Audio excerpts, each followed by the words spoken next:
Buenas tardes, bienvenidos y bienvenidas. Es un gran gusto saludarles. Mi nombre es Aldor Divasi y me encuentro en el estudio de guitarra Paco Godoy y al arte. Hoy estamos en una nueva edición del programa Amor al Arte, donde conocemos a profesionales que viven su vida en relación a la música, la educación infantil y todo esto que envuelve el desarrollo de las habilidades y una vida musical. Hoy me acompaña la maestra Ana Cecilia Rodríguez desde Perú. Ella, así como todos los educadores musicales que profundizamos en la música, ha estudiado muchas áreas, distintas áreas. El FLADEM, Foro Latinoamericano de Educación Musical, nos habla de tener pedagogías abiertas, de estudiar muchas propuestas musicales y tomar lo mejor de cada una para poder dar lo mejor también para nuestros niños. Es un gran privilegio para mí también conocerla y presentarla para nuestras comunidades en Guatemala, Centroamérica y América Latina, porque nosotros hemos tenido una gran influencia en nuestros programas y educación desde el Perú. Por ejemplo, a través de la maestra Lucha Labarte, quien ha estado en Guatemala, a través de la maestra Rosalinda Rojas, quien nos acaba de acompañar precisamente ahorita en nuestro tercer campamento Suzuki Online. Entonces, Cecilia, yo quisiera introducirla con nuestra comunidad y a nosotros nos gusta conocer a nuestros invitados un poco desde su origen. No sé si usted nos quiere contar un poquito desde su niñez acerca de cómo fue su ambiente en la casa, si nos cuenta un poquito de la historia, su mamá, papá y cómo nace por ahí usted y su ambiente familiar en relación a la música. Sí, muchas gracias. Yo comencé a aprender piano antes de los 3 años. Yo primero leí pentagramas y luego las letras y los números, porque yo no comencé con Suzuki. Y luego ya en la adolescencia yo supe que mi abuelo era pianista, había sido pianista. Bueno, mis tías también han sido pianistas y mi abuelo era escritor y bueno, yo siempre tuve mucho apoyo familiar que yo agradezco y recomiendo a los papás, ¿no? O sea, todo lo que yo quería, danza española, danzas peruanas, teatro, pintura, yo tomé todos los cursos, todos los talleres desde niña y crecí con eso, ¿no? Y, y luego de piano, que ingresé al conservatorio, eh, empecé mi formación de educación por el arte, pero lo que yo quería subrayar es que mi niñez estuvo rodeada por un gran apoyo familiar de mis clases. A los 4 años ingresé al conservatorio, ya tocaba piano, estuve siempre en un contexto muy motivador, de mucha ayuda y de mucho aliento. Hermoso. ¿Y cómo fue que nació de parte de mamá y de papá esta iniciativa? Ellos, bueno, tienen como son abuelo músico, ¿ellos también eran músicos o ellos quisieron que renaciera la música en la familia? No, yo tuve la suerte de que mi vecina, que vivía justo frente a mi casa, era estudiante de Derecho mientras daba clases de piano. Y ella tenía una paciencia, una ternura, una capacidad pedagógica increíble. O sea, cualquier niño hubiera podido avanzar con ella. Y yo escuchaba el piano y yo pedí aprender y no sé si experimentó conmigo, pero fue un vínculo muy grato, muy afectuoso, la perfecta motivación para inclinarme por la música y seguir adelante, ¿no? Qué Eso hermoso. es definitivo siempre, ¿no? Con quién uno empieza, cómo uno lo trata. Exacto. Es muy hermoso porque ahí vemos cómo de alguna manera se generó o alguien generó un entorno, ¿no? Que a través de escuchar la música llamó y a una edad tan pequeña que lo hayan expresado y que los papás hayan tomado en cuenta lo que estaba pidiendo, ¿verdad? Y todo esto se haya conjugado es muy hermoso. También me llamaba la atención que empezó leyendo pentagramas. Estamos hablando de hace cierto tiempo y no habían programas contemporáneos en los que se inicia a través del oído. Me imagino que eso fue algo muy hermoso de cómo la persona, como usted dice, experimentó para darle lo mejor. Y claro que lo hizo bien porque la tenemos hoy aquí compartiéndonos esta experiencia tan linda. No sé si nos quiere compartir el nombre de la maestra para tenerla en cuenta. Maricucha Ramírez. Pues qué lindo tenerla hoy aquí en la memoria. Muchas Linda gracias. persona, y yo jugaba con los discos de mis papás. yo jugaba con el concierto de Tchaikovsky, el concierto de Chopin número 1, el concierto de Liszt y el concierto de Grieg. Los tenían en sus colecciones y yo jugaba a que los tocaba. O sea, esos eran mis juegos de la tarde. Qué hermoso, qué lindo. Sí. ¿Y con ella hasta qué edad le acompañó? ¿Cómo fue ese proceso de acompañamiento con ella? Bueno, hasta los 4, cuando yo entro al conservatorio, y ella gana una beca a España. Ella es abogado. Sí. Entonces ella se va y, bueno, siempre me escribe cartas muy cariñosas y yo comienzo un entrenamiento ya formal en el conservatorio, ¿no? Qué interesante. ¿Y cómo fue esta fase de cambiar de este trato personal a entrar a una institución? Bueno, felizmente no hubo un choque, un cambio drástico. Yo tuve compañeros de estudio muy queridos con los que hasta ahora me reúno. Ahora, yo soy de una generación que dejó el país cuando terminamos el colegio, ¿no? O sea, la mayoría de gente que estudió conmigo se fue a Europa, a Estados Unidos, y cuando vienen de visita nos reencontramos, ¿no? Pero yo soy de la generación que tuvo que irse para buscar un horizonte, un futuro, ¿no? Yo me fui y regresé rápido. Interesante, maestra. Qué interesante. Le vamos a preguntar en un momento nuevamente por esta fase que es tan interesante. Solo quería que nos compartiera un poquito más de su experiencia a lo largo del conservatorio. ¿Cómo fue eso de estar desde niña? Desde los 4 años me imagino que usted entraba solita, ¿no era que recibieran las clases con los papás o cómo era todo este transcurrir?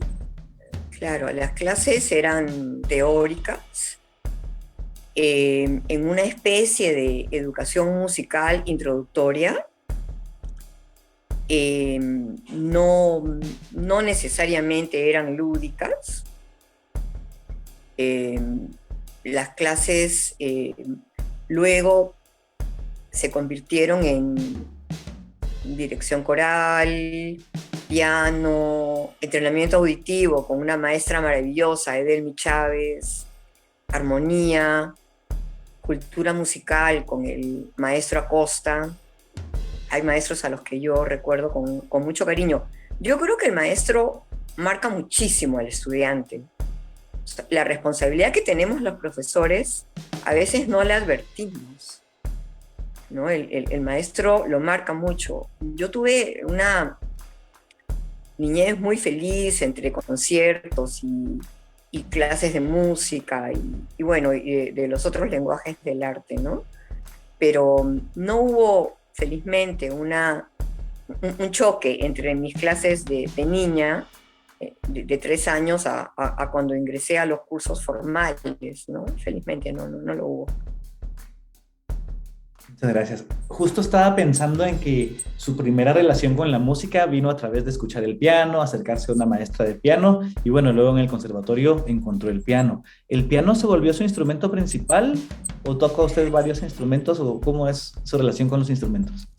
Sí, yo toco obviamente flauta y toco los instrumentos Orff, pero lo mío, yo diría que lo mío es la educación y la educación musical, ¿no? Yo no hice ni pretendía hacer la carrera de pianista, porque yo jugaba a la profesora también desde los 3, 4 años.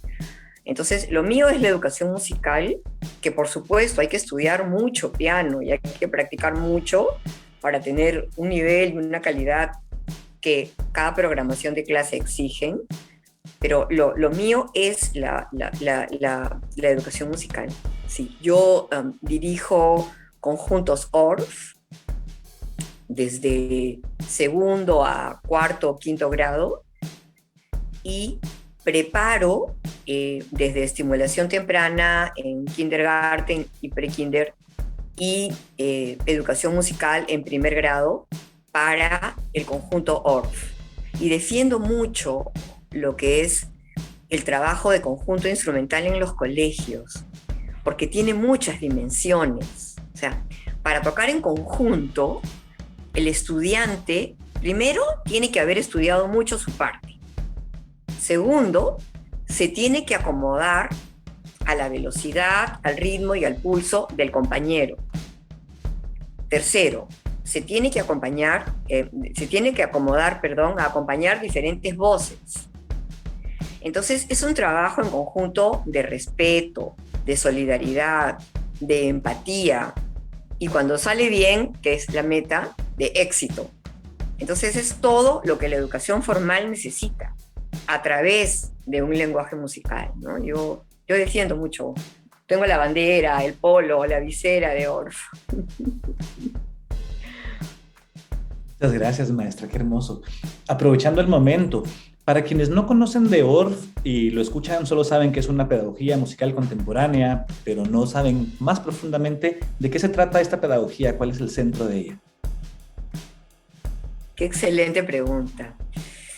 Coincidieron en su meta en facilitar la formación musical para los niños, Orff de Austria, Dalcroze en Suiza, Kodály en Hungría.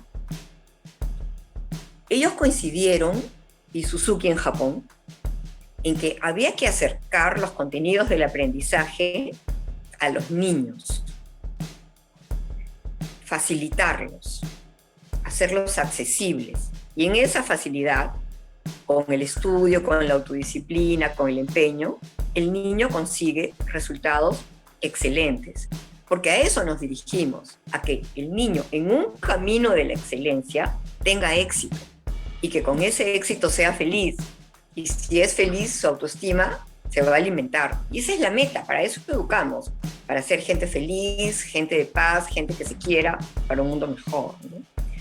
Entonces, Orff propone los primeros años un trabajo de cuerpo. El cuerpo es un instrumento, la voz es un instrumento. Entonces, nos desplazamos, marchamos, saltamos, hacemos rondas, corremos, caminamos, retrocedemos, bailamos, damos vueltas con lo que nosotros escuchamos. Luego, nosotros empezamos a experimentar con los instrumentos, empezamos a tocar con intervalos.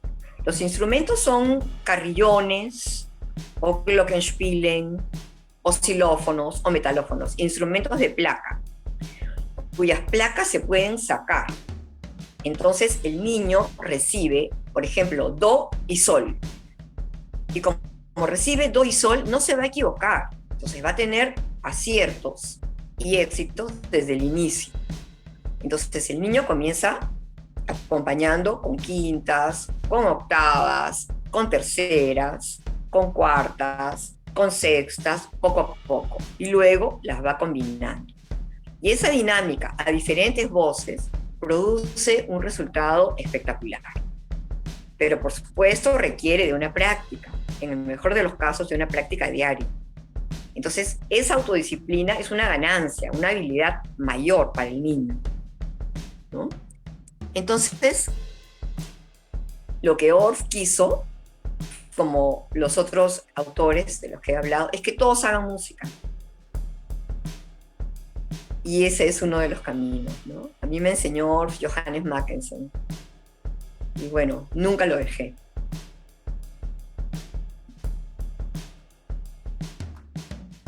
Perdón, qué hermoso, muchas gracias. Quienes quisieran estudiar Orff, ¿cuál es el camino para poder hacerlo? Bueno, yo llevé el curso de Orff también en los Estados Unidos, en el Holy Names College, pero los cursos se dan en Austria, en Alemania, en Brasil, en España. Hay cursos en Zoom, en lo virtual, y ahora ya en lo presencial. Sí. Gracias, qué interesante para que todos los maestros y maestras puedan estar pendientes de las certificaciones cercanas. Creo que las personas que estamos en el medio de estudiar y aprender para nuestros niños y traer las pedagogías musicales contemporáneas, siempre estamos pendientes, ¿no? De en qué país cercano existe la posibilidad para poder acceder a estos momentos que son transformadores, de hecho, al volver para el país, para las áreas y regiones completas. Gracias por compartirnos acerca de la pedagogía ORF. Volviendo a esa etapa del conservatorio, niñez, desde los 4 años, ¿cómo fue o hasta qué edad le acompaña el conservatorio? ¿Y cómo fue también su relación en cuanto a los estudios tradicionales? Me imagino que estaba por un lado en el Sí, colegio, en la escuela, y por otro lado en el conservatorio. ¿Cómo fue sí, crecer con estas dos formas de vivir? sí. Yo siempre, siempre he tenido un horario toda la mañana y toda la tarde hasta la noche. Siempre. Iba al colegio en la mañana, tenía mis clases de música, de danzas peruanas, de danzas españolas, en la tarde hasta la noche, siempre. A los 16 años yo ingreso a estudiar educación por el arte. Y en esa propuesta, en la de Sepp Middendorf, los educadores por el arte teníamos la formación de teatro, de pintura, de música, por supuesto, y de trabajo manual. Y de pedagogía con cursos maravillosos, ¿no? Aparte de los estudios generales. Y luego de terminar educación por el arte, que fue maravilloso, porque ahí uno reconfirma su vocación. Yo ingreso a estudiar casi a la vez educación primaria en UNIFE y filosofía en la Facultad de Santo Toribio, ¿no?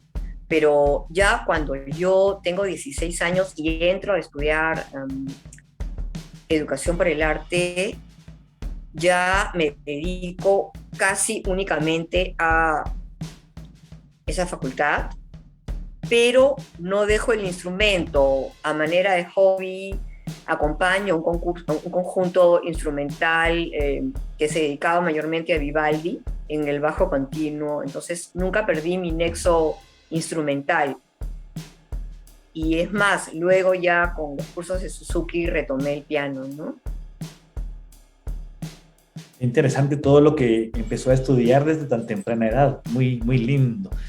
Sí, qué suerte, de verdad yo agradezco mucho el apoyo de mis papás, de la familia en general, de haberme hecho caso en todo lo que yo quería, ¿no? Claro, eso es Agradezco mucho. fundamental realmente escuchar a los niños en sus iniciativas y que desde temprano puedan explorar en ellas, ¿no?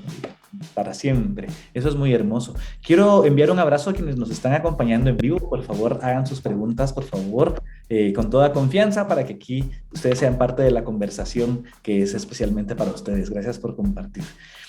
Algo que a mí me llama la atención es esa claridad de cómo nos dice, yo no soy, digamos, un músico instrumentista, sino que soy una educadora musical y mi pasión va hacia la educación musical. Son dos artes distintos y cada uno es como un arte olímpico en cuanto a que requiere un gran nivel de exigencia y profundidad de estudios. ¿Cómo cree usted que se fue desarrollando eso? Me decía que desde los 3 años soñaba con ser maestra. ¿Cómo fue esa iniciativa, si la puede encontrar desde tan temprano? Y especialmente, ¿en qué punto dice mi vida va a ser la educación musical? Bueno, yo de verdad no recuerdo cuándo comencé a jugar a la profesora, pero era mi juego de siempre. Y en la vida real empecé a enseñar música a los 14 años y nunca he parado de enseñar. Yo en estos 2 años de pandemia la he pasado muy mal, porque tuve que renunciar a un colegio al que yo quería muchísimo, Leonardo da Vinci, en el que estuve 16 años, porque por razones de pandemia yo no podía regresar a las aulas. Y hace una semana me llamaron de un colegio para que haga un reemplazo con 3, 4, 5 y 6 años, después de 2 que no había estado en aula.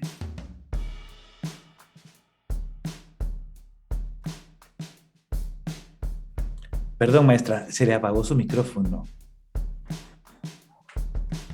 Así, me decía que volvió con niños de 3, 4, 5, 6 años después de 2 de no estar en clase.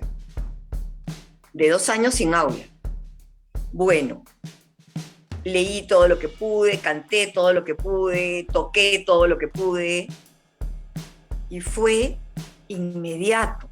O sea, fue como volver a respirar, volver a estar viva. O sea, otra vez me volví a decir, yo nací para esto. Yo creo que tenemos un privilegio muy grande los educadores, que amamos, no quiero que suene a cliché, pero que amamos la educación. Es que fue un volver a despertar, o sea, inmediatamente. O sea, 2 años del encierro, de clases virtuales, y de repente voy con niños que no me conocen, ¿no? Hacer un reemplazo y fue maravilloso. El reemplazo iba a ser por horas y duró 3 días. Y voy a seguir viendo a los niños una vez a la semana, Dios mediante. Y no sé, yo creo que solamente uno se puede dar cuenta de dónde es feliz, dónde es necesario, dónde puede hacer las cosas bien y cómo las puede hacer bien.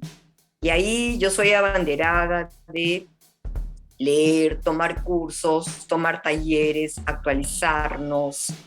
O sea, así como el pianista tiene que mantenerse tocando por lo menos un nivel de sonatas de Beethoven alto, el educador tiene que leer y actualizarse y renovarse siempre. Siempre. O sea, no hay otra forma. Es cierto, El es entusiasmo no es suficiente. sí, eso es muy interesante.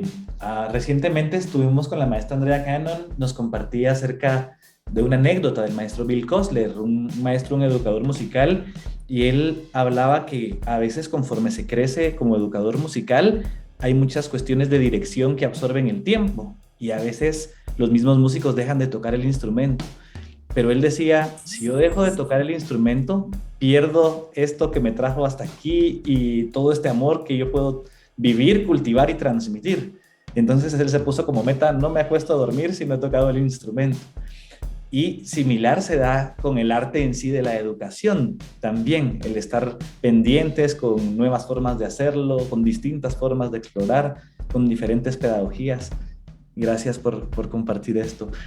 Entonces, al salir del conservatorio, al pasar iniciar también ya sus estudios más formales, filosofía, educación primaria, ¿cómo sigue en esta parte de su vida? Ya estamos entrando, digamos, ahí por la etapa de joven adulta, ¿no? Cerca de los 18 años, ¿o por dónde andamos? Sí, claro. Yo, después de la facultad de filosofía y de educación primaria, me voy a Europa. No tengo claro cuánto tiempo me voy a quedar. Me quedo un poquito más de 2 años. Luego regreso. Entro a la Asociación Suzuki. Había trabajado en música con bebitos, había puesto una pequeña guardería en la cual yo le hacía música a los bebés, pero era una aproximación personal que yo había creado, ¿no?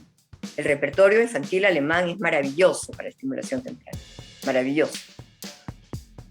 Y luego yo comienzo a trabajar con bebés y descubro que también con los bebés se pueden hacer cosas increíbles. Y en mi formación en estimulación musical temprana, descubro también que la estimulación alimenta, profundiza, recrea el vínculo madre-niño. Entonces ya no es estimulación a los bebés como yo lo hacía primero cuando regresé del viaje, sino los talleres se hacen con bebé, mamá, papá, si se puede, todos juntos. Y por supuesto, los talleres que daba en la casa de mis papás, venían mamá, papá, abuelito, hermano, venían todos con el bebé. A veces venían 6 personas con el bebé. Igual todos hacíamos las canciones, los juegos, las dinámicas, las marchas, las rondas, todos. Entonces, ha sido maravilloso ver la respuesta de los bebés. Entonces, para tener una base científica, hago un diplomado de musicoterapia. ¿no? Ya había hecho uno de pedagogía curativa, pero ese es en otra línea. Hago un diplomado de musicoterapia en el que tengo varios profesores. El que recuerdo que más me ha marcado es Gabriel Federico. Así como en estimulación musical temprana, definitivamente me ha marcado Lucha Labarte, en el diplomado de musicoterapia, Gabriel Federico ha sido definitivo para mí, ¿no? Entonces, luego de algunos años de trabajar con bebés, mamás, papás, etcétera, empiezo a trabajar con embarazadas, que eso también lo hemos aprendido en musicoterapia. Y eso es lo que yo hago ahora, ¿no? Trabajo con embarazadas, trabajo con bebés y yo le llamo prepiano. He creado un programa de simbiosis entre orff, piano, los primeros pasos y el primer acercamiento a los símbolos musicales, ¿no? Porque los niños tan chiquitos no deberían tocar leyendo. Ya van a tener muchos años para aprender la lectura. Entonces es a lo que yo empecé a investigar y a prepararme después de. Muchas gracias, qué interesante. Tanta historia y tanto estudio, ¿verdad? La experiencia en Europa, que fueron 2 años allá, ¿cómo fue su experiencia? También estuvo estudiando música y Bueno, también, la primera, sí, perdón, perdón, es que hace un momento me hablaba sobre un momento en el que muchas personas tuvieron que salir del país. No sé si nos quiere compartir un poquito el contexto histórico y su experiencia en Europa, en qué país estuvo y cómo le fue por allá. Sí, sí, bueno, nosotros tuvimos un periodo de terrorismo muy fuerte, en el que no había futuro. Entonces todos mis compañeros a los 17, 18 años se fueron y están tocando en San Francisco o viviendo en Múnich, en Berlín. Toda mi generación se fue en Ámsterdam, ahí está Patti Rivera.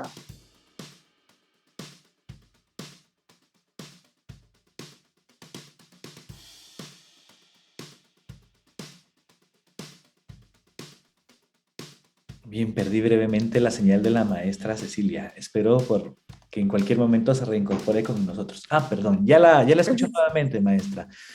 Eh, Perdón, me estaba diciendo de algunas personas de esta época y de esta etapa. Más o menos, ¿de qué años estamos hablando? Estamos hablando de los finales de los 80, cuando, bueno, pues la violencia era muy, muy fuerte, ¿no? Claro, claro.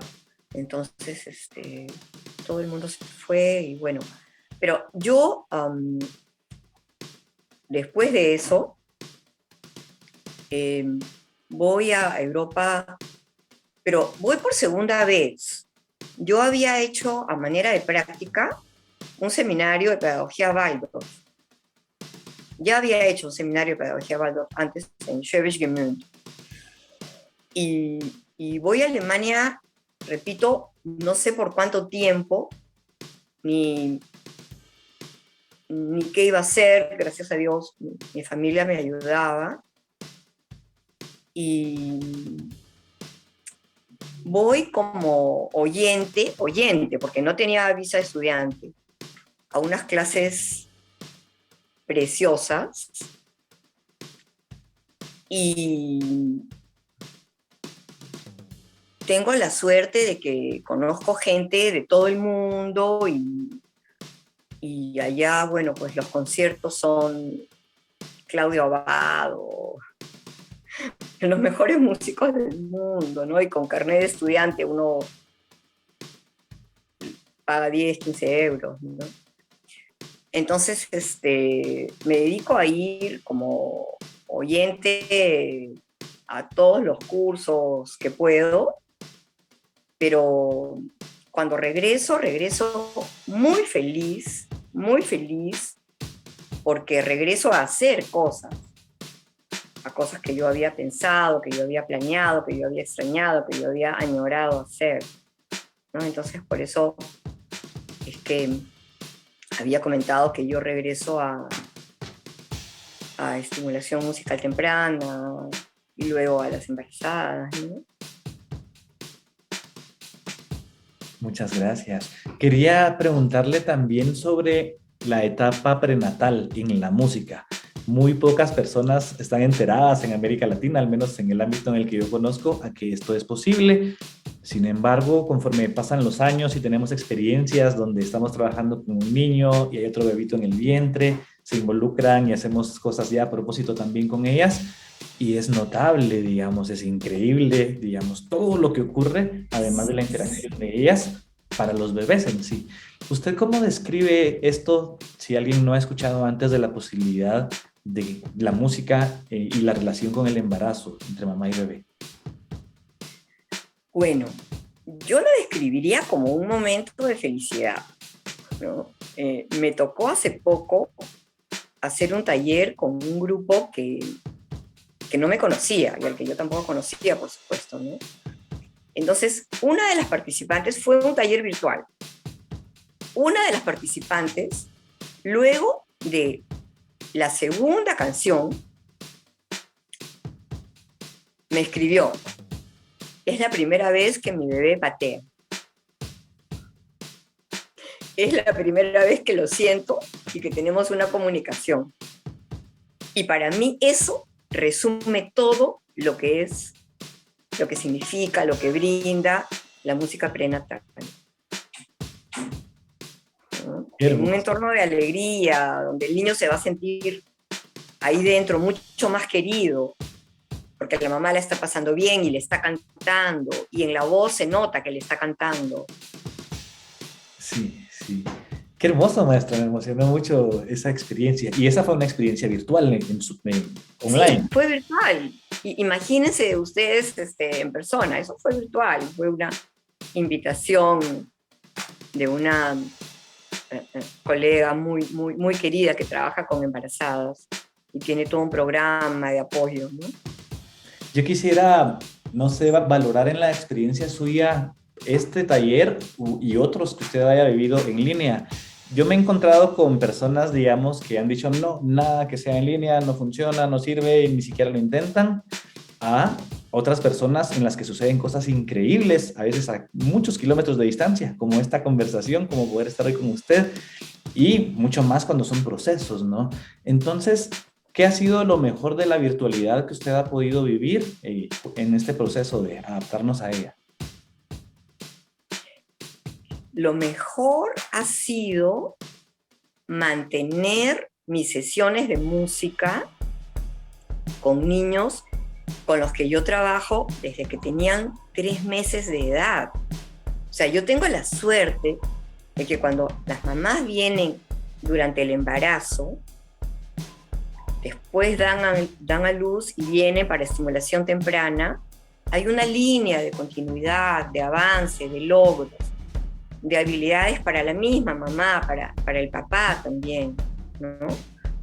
Entonces, yo me he reencontrado, mejor dicho, no me he separado, no me he desvinculado de la experiencia musical con niños que vienen desde los 3 meses y ahora tienen 4 años. Y ahora ya están haciendo prepiano, ¿no? Entonces, no ha habido un rompimiento, no ha habido un alejamiento. Lo que sí tengo que reconocer que en algunos casos, felizmente muy pocos, crear un vínculo que para mí es importantísimo. Para mí el vínculo con el niño es el 80-70% de contenido, de logro importante en una experiencia musical, ¿no? En algunos casos ha costado, porque no me conocían, porque no habíamos tenido la alegría, el gusto de tener un contacto personal, pero lo hemos logrado. Lo hemos logrado. Ha demorado. Y aquí yo tengo que rescatar mucho, mucho el aporte de Suzuki, ¿no? Cuando Suzuki revalora la repetición. Para nosotros, para los adultos, la repetición, ay, otra vez. No, la repetición para un niño pequeño es un rito en un contexto de seguridad. El niño sabe lo que viene, sabe cómo va a seguir la dinámica. Y eso le prende la luz. Obviamente, en cada sesión de los 8 o 10 pasos, el séptimo, el octavo, tienen que ser nuevos. O desde el sexto, tienen que ser nuevos. Pero el camino le tiene que dar al niño un soporte de contenerlo, de seguridad, de apoyo. Aquí estoy, no te vas a caer. Tú sabes lo que viene y vas a tener éxito. Porque de esto se trata la educación, de dar herramientas para que el niño tenga éxito y en estimulación para que el bebé tenga éxito y se quiera más, se sienta feliz consigo mismo. Yo creo que se trata de eso. Gracias, maestra. Es muy motivante escuchar sus experiencias y también la motivación que a usted le mueve.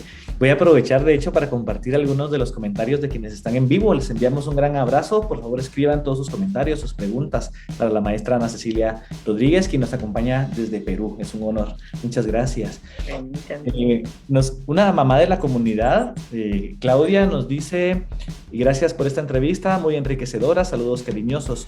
Me emociona escucharla, maestra. Se necesitan maestras y maestros con tanto amor y vocación. Qué belleza esa experiencia con las mamás durante el embarazo que nos compartió. Y también la maestra Salomé Mejía Velasco dice: buenas tardes, es un gusto saludarles. Muchas gracias por tan hermosa entrevista. Me emociona e inspira mucho su trabajo, maestra. Gracias por compartir. Gracias por estar inspirando a personas acá en Guatemala y en Centroamérica con todas sus vivencias, maestra. Muchas gracias. Un abrazo y un beso para todos. Yo agradezco. Gracias, gracias. Me llamó la atención que usted nos habló en algún momento que hizo estudios, creo que era pedagogía curativa. Sí. ¿Qué nos puede compartir de esta experiencia? Sí, yo ya había hecho un seminario a nivel de práctica de pedagogía Waldorf. Para mí eso fue maravilloso, porque ellos enseñan todo a través del arte. Y la pedagogía curativa es una rama de la propuesta Waldorf para niños con necesidades especiales. Y para el pensamiento de ellos, los niños con necesidades especiales han escogido ese camino. Es la creencia de ellos. Y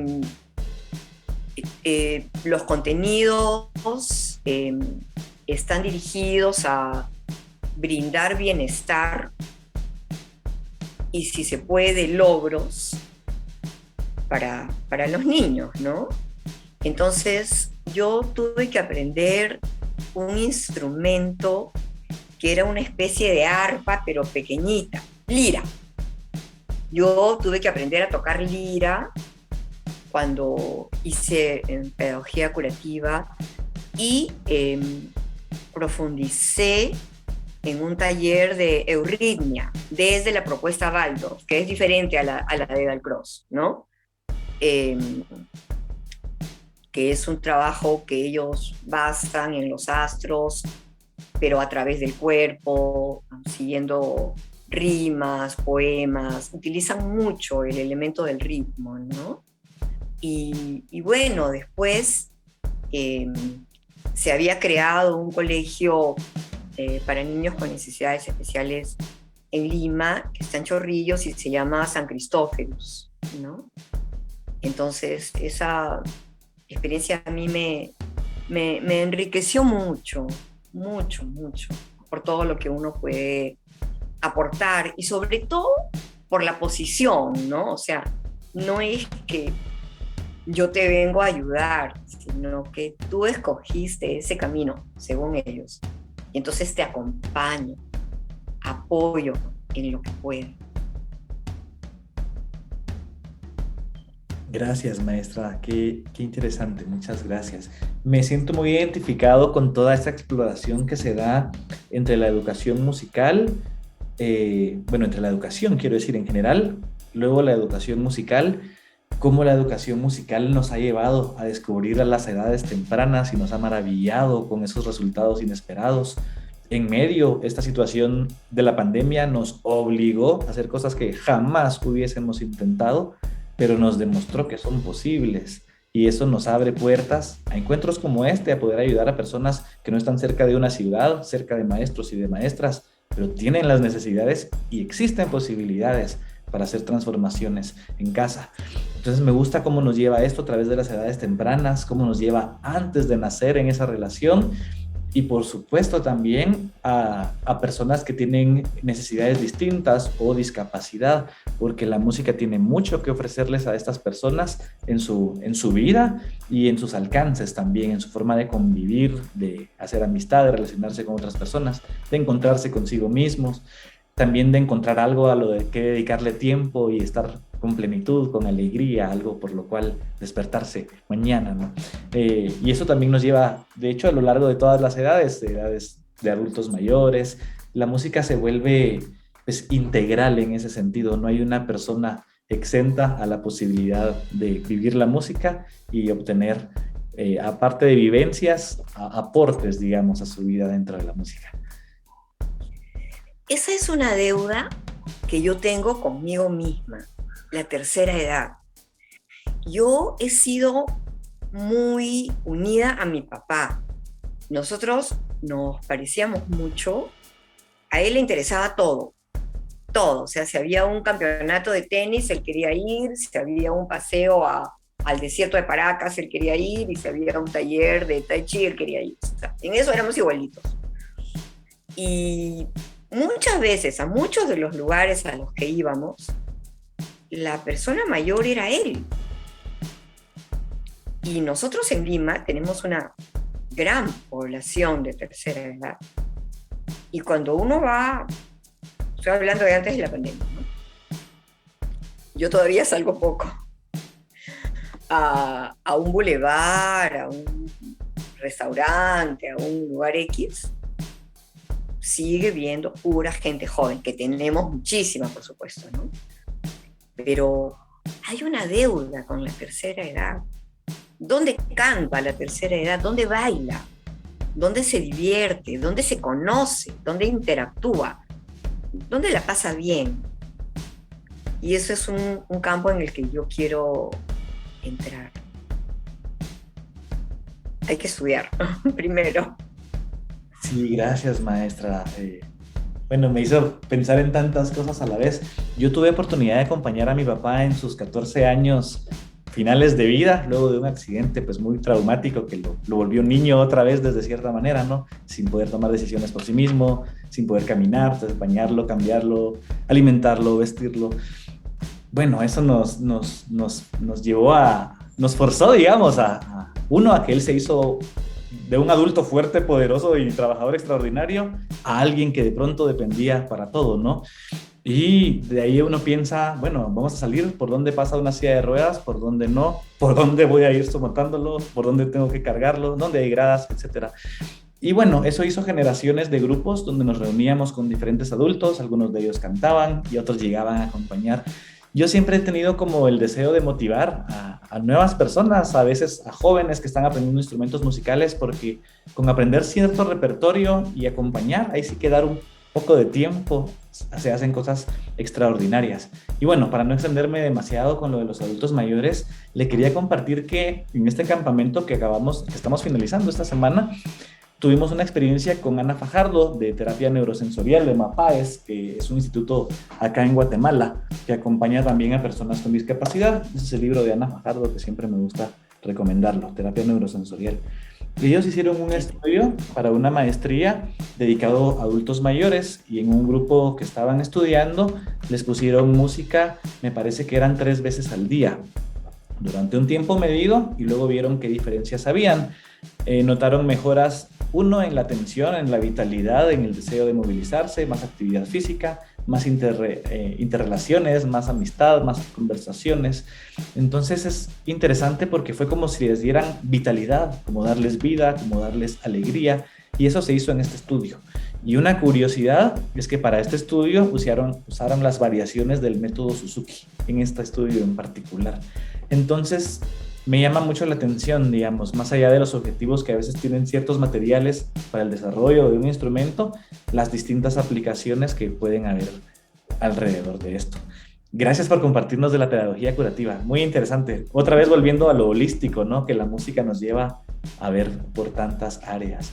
Maestra, y cuéntenos un poco, por favor, acerca de su programa, de su propuesta musical. Bueno, Música Bebé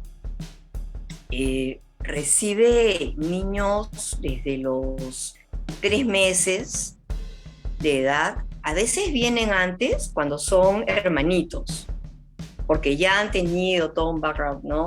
De audiciones. Y normalmente me refiero a hermanitos de estudiantes de música, míos o de colegas, ¿no?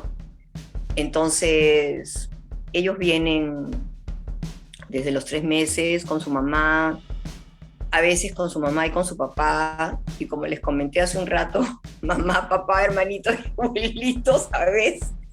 Bueno, en la casa de mis papás se podía, porque era una casa enorme, pero no siempre se puede.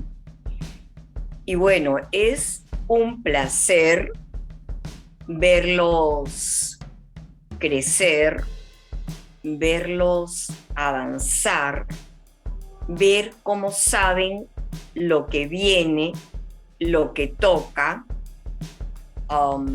qué tienen que hacer, cómo mueven los pies, cómo su carita expresa que ellos saben qué estamos haciendo, cómo mueven las manitos, y cómo algunos, cuando va pasando el tiempo, ¿no? Tocan con una precisión increíble. Increíble. Que no es la meta, ¿eh? Pero que ya se va encontrando y descubriendo desde chiquititos. Gracias. Entonces, en su programa que se llama Música Bebé, sí, se incorporan desde el vientre cuando hay iniciativas y cuando son mamás que tienen a un hijo mayor, ¿verdad? Y aquí viene el hermanito y ellas tienen experiencia, por lo tanto tienen iniciativa, etcétera. Luego me imagino que se van acercando a, bueno, viven en los programas ORF, como usted me decía, hay combinaciones de educaciones que usted hace y van hacia el piano. ¿Y hasta qué edad les acompaña a su programa? Normalmente, me da cosa decirlo, pero normalmente se quedan hasta antes de ir a la universidad. Qué lindo. Cuando entran a la universidad ya no los veo y luego regresan. De verdad. Luego regresa ya una siguiente generación con sus bebés. He tenido una niñita, hijita de un niño que yo tuve cuando él tenía 7 años. Ya tengo segunda generación. Es algo muy hermoso, muy lindo y que yo quería recalcar porque digamos que en los programas musicales contemporáneos acá en Guatemala, al menos los que yo he conocido, tal vez por ser más de mi generación, pero vamos por ahí por alrededor de 10 años. Entonces no hemos vivido ver a jóvenes ya en una generación en la que se vuelven maestros. Yo lo he visto en otros países, ¿no? El maestro Adam Kotler en Estados Unidos, el maestro Brian Lewis. En El Salvador ya hay maestras que fueron niñas Suzuki de 3 años y que ahora son maestras. Entonces es muy hermoso de ver, pero en Guatemala próximamente, en los próximos años, claro, empezaremos a ver estas generaciones que ya eligen sus otras carreras y que algunos también pues vuelven, digamos, en sus etapas musicales. Eso es también muy hermoso. También quería resaltar eso en cuanto a todos los estudios que hay en Perú y especialmente también a las iniciativas de futuras mamás. Acá es tan inusual, digamos, que veamos grupos de futuras mamás tomando algo de música prenatal. Generalmente es una mamá que tiene mucha iniciativa, entonces lo toma con alguien, pero no tanto en grupos. Allá, ¿cómo ha sido esta evolución para que se genere, digamos, esta iniciativa? ¿Existe, digamos, la iniciativa de mamás que buscan esas actividades o se va propiciando por la experiencia uno a uno? por estar viviendo otros procesos musicales? No es masiva, no es mayoritaria, pero porque las mamás no saben que existe. O sea, yo creo que esa es la razón, que las mamás que están gestando no tienen idea de que existe una dinámica musical para que su embarazo no solamente sea más placentero, sino para que su vínculo con el bebé se enriquezca.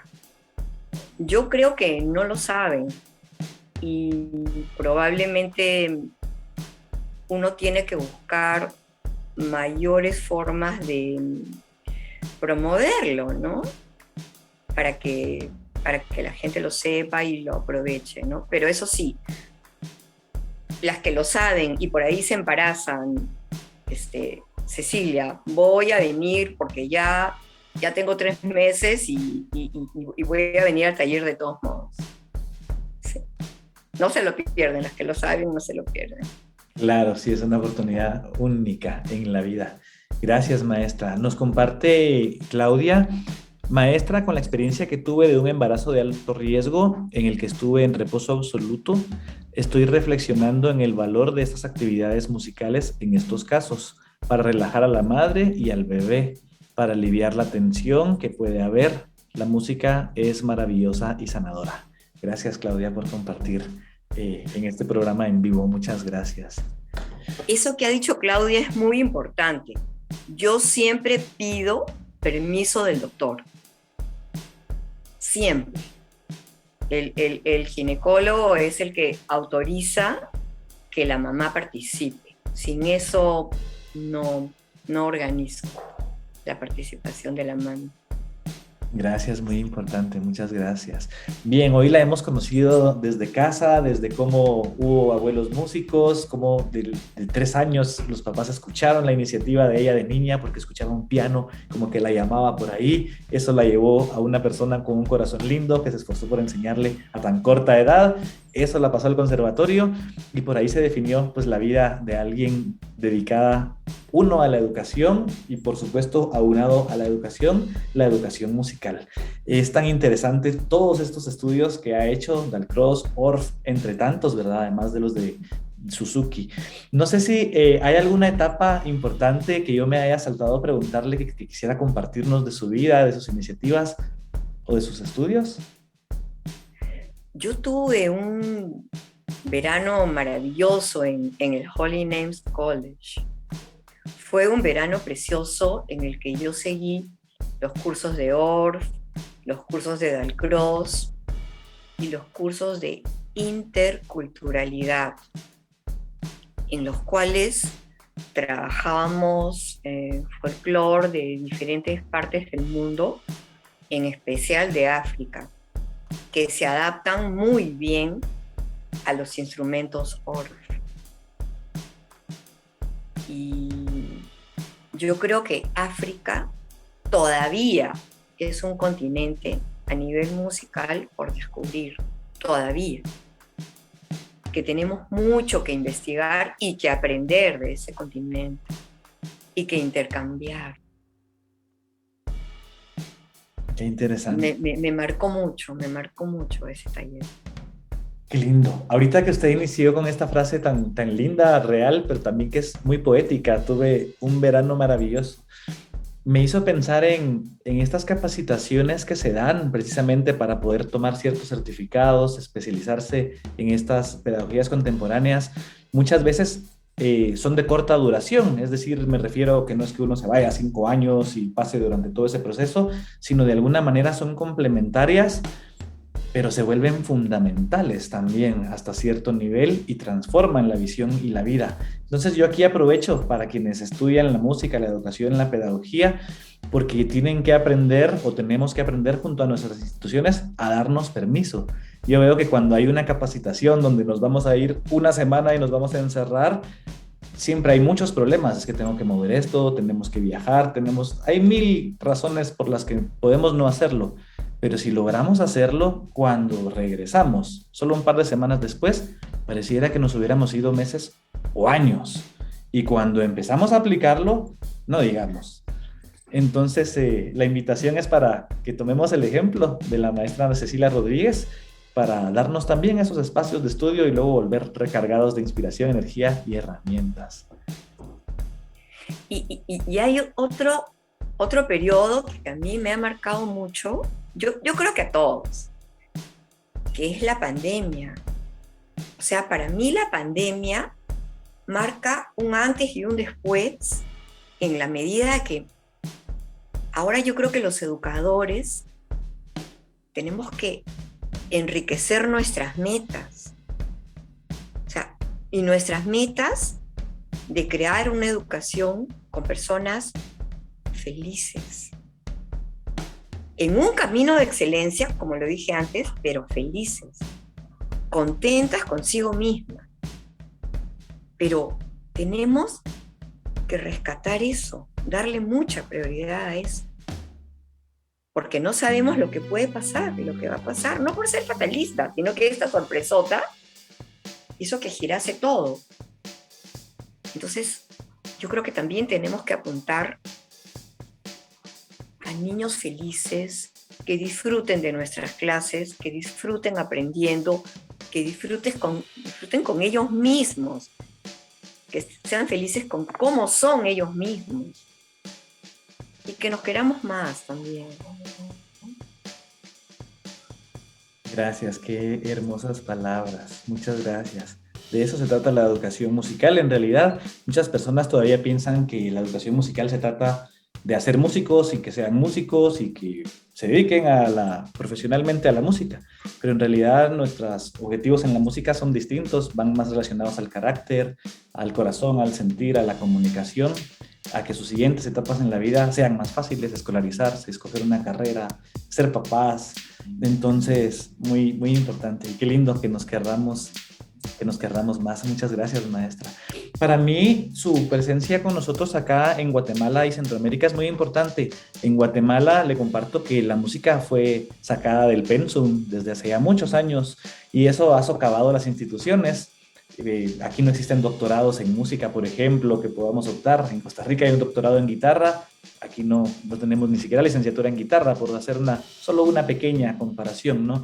Entonces, a veces siento como si educadores musicales como usted y como nosotros estuviéramos en peligro de extinción. Es decir, no hay muchas motivaciones como para que las personas opten por la educación y por la música. Entonces, gracias de verdad porque poder ver el camino de una persona desde cómo nace, desde cómo los papás la escucharon y cómo encuentra su vocación, creo que puede ser inspirador y revelador para nuevas generaciones, para que podamos ayudar a otras personas a encontrar su vocación. Y nosotros soñamos con que la música vuelva también al pensum de estudios. Siempre vamos a estar mencionando este tema para que en algún momento otra vez tengamos esa fuerza y vuelva la fuerza a las instituciones y se generen nuevas carreras de estudio, pues también para las siguientes generaciones. Gracias, maestra. ¿Nos puede compartir, por favor, dónde la pueden encontrar las personas, dónde pueden comunicarse con usted, si quieren ser partícipes de su programa o de saber más de sus talleres? Sí, por supuesto. Les voy a dictar mi correo, anacecilia.rodríguez con Z, M, @gmail.com. Muchas gracias. Especialmente, ¿por qué temas le gustaría que se comunicaran con usted? ¿Qué tipo de comunicaciones espera? El tema que gusten, el tema de educación musical en primaria, educación musical en inicial, la estimulación prenatal, música para bebés, el tema que gusten. Yo me dedico a eso mucho tiempo y trato de hacerlo lo mejor posible y trato de actualizarme y investigar permanentemente. Muchas gracias. Y esta semana finalizamos nuestro tercer campamento Suzuki Online y entre las invitadas internacionales estuvo la maestra Rosalinda Rojas de Perú. Sabemos que usted la conoce. Cuéntenos, por favor, cómo fue que la conoció y cuál ha sido la relación con ella. Bueno, Rosalinda es lo que nosotros en el Perú decimos una capa, pues, una súper maestra.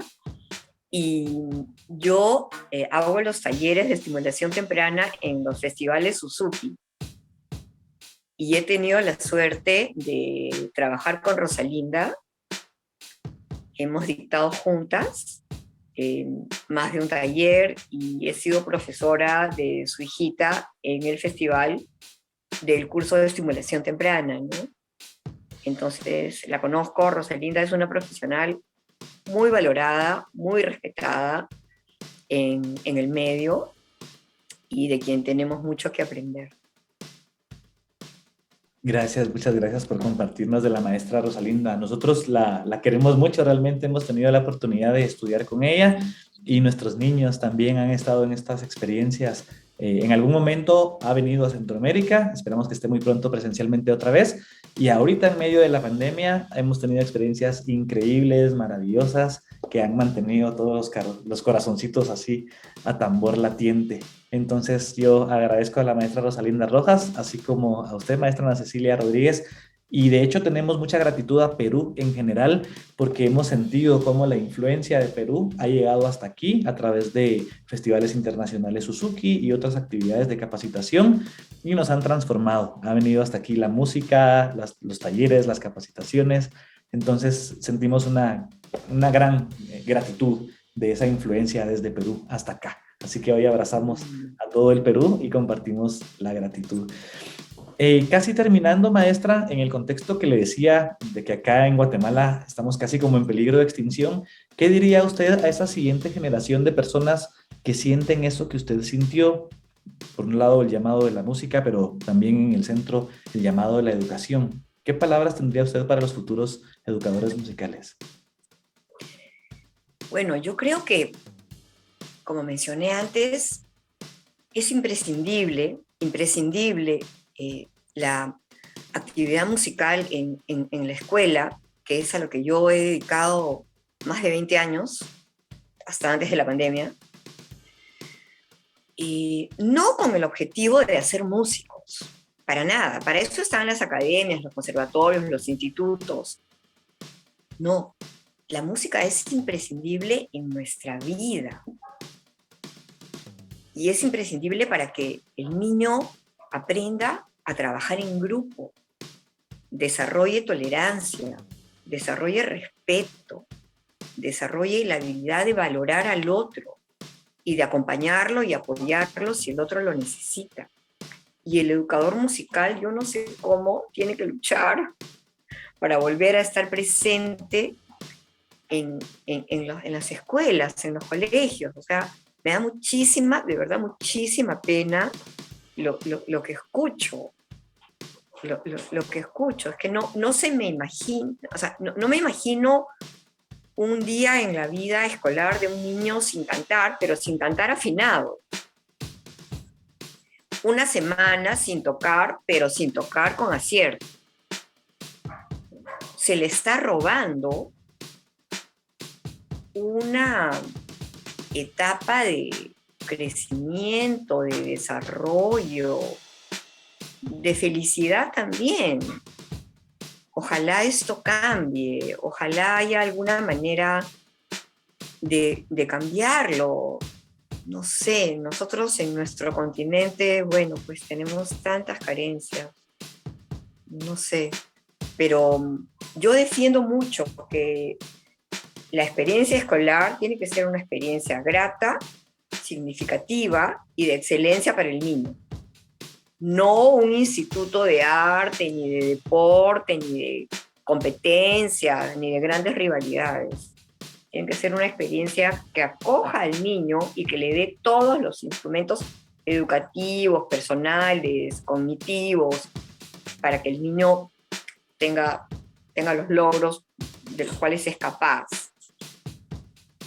Y bueno, ojalá esta situación cambie, de verdad. Que los educadores en general siempre se actualicen, siempre traten de investigar. Ahora hay tantos medios, ¿no? Yo creo que ese tendría que ser parte de nuestro alimento permanente.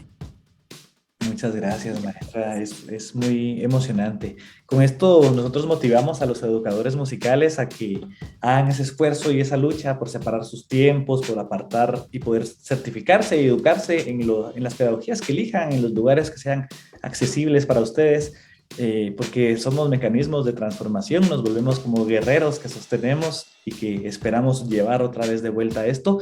Y procuramos que haya más maestros que lleven esto a tantos niños en el interior de cada uno de los países. Muchas gracias. Bueno, antes de despedirnos, quiero recordarles que por favor nos sigan en todas nuestras redes, tanto en YouTube nos pueden encontrar como Al Arte Estudio Musical, en Facebook también como Al Arte Guatemala, y nos pueden seguir en TikTok a tu servidor Aldor Divasi, también en Instagram como Aldor Divasi y como Al Arte Guatemala. Hoy estamos con la maestra Ana Cecilia Rodríguez desde Perú y realmente nos ha emocionado mucho, nos ha llenado otra vez el corazón de fuerza para poder seguir motivados, contentos, alegres y dar pasito a pasito lo que tenemos que dar. Gracias, maestra. No sé si tiene algunas palabras de despedida antes que nos vayamos.